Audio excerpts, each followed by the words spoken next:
le cinéaste Benoît Jacquot mis en examen pour viol. Le cinéaste a été, ce mercredi, mis en examen pour viol sur les actrices Julia Roy et Isilde Lebesco et placé sous contrôle judiciaire. Il était en garde à vue depuis lundi à la brigade de protection des mineurs. Le cinéaste Benoît Jacquot a été mis en examen mercredi pour viol sur les actrices Julia Roy, en 2013, et Isilde Lebesco, entre 1998 et 2000, et placé sous contrôle judiciaire, a indiqué le parquet de Paris. À l'issue de 2 jours de garde à vue, le septuagénaire a également été mis en examen pour violence volontaire et agression sexuelle sur Julia Roy.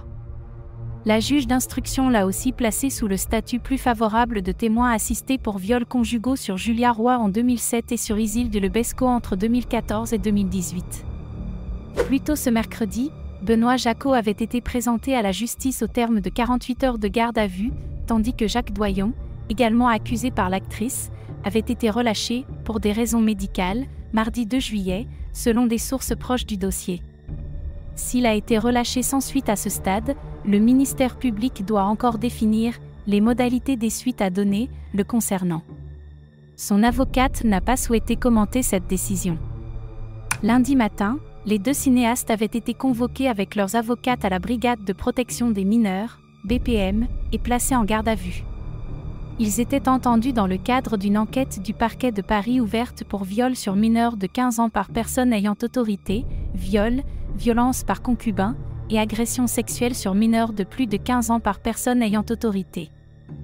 Les avocates de Benoît Jacquot, maître Julia Minkowski, et de Jacques Doyon, maître Marie Dosé, avaient dénoncé l'atteinte à la présomption d'innocence de leur client et le cadre de leur audition. Jacques Doyon aurait dû être entendu dans le cadre d'une audition libre au vu de l'ancienneté des faits, de leur prescription acquise depuis plus de 2 décennies, et de l'inéluctable classement sans suite qui clôturera cette enquête, avait souligné maître Dosé. Maître Minkowski avait, elle, déploré l'ensemble de ces dysfonctionnements de la justice, à la faveur d'une ultramédiatisation qui emporte des dérives inadmissibles. Une relation d'emprise et de perversion. Cette enquête qui a mis en ébullition le cinéma français dès le début de l'année et ébranlé la cérémonie des Césars, mais aussi le Festival de Cannes avait été déclenchée après la plainte déposée par Judith Godrèche.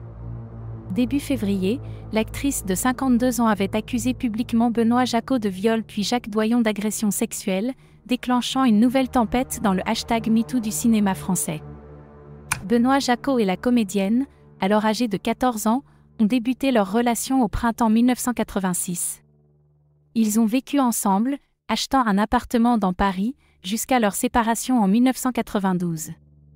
L'actrice a évoqué une relation d'emprise et de perversion avec le cinéaste de 25 ans son aîné.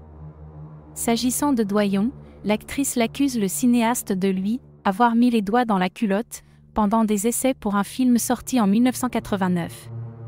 Elle avait alors 15 ans et était en couple avec Benoît Jacquot.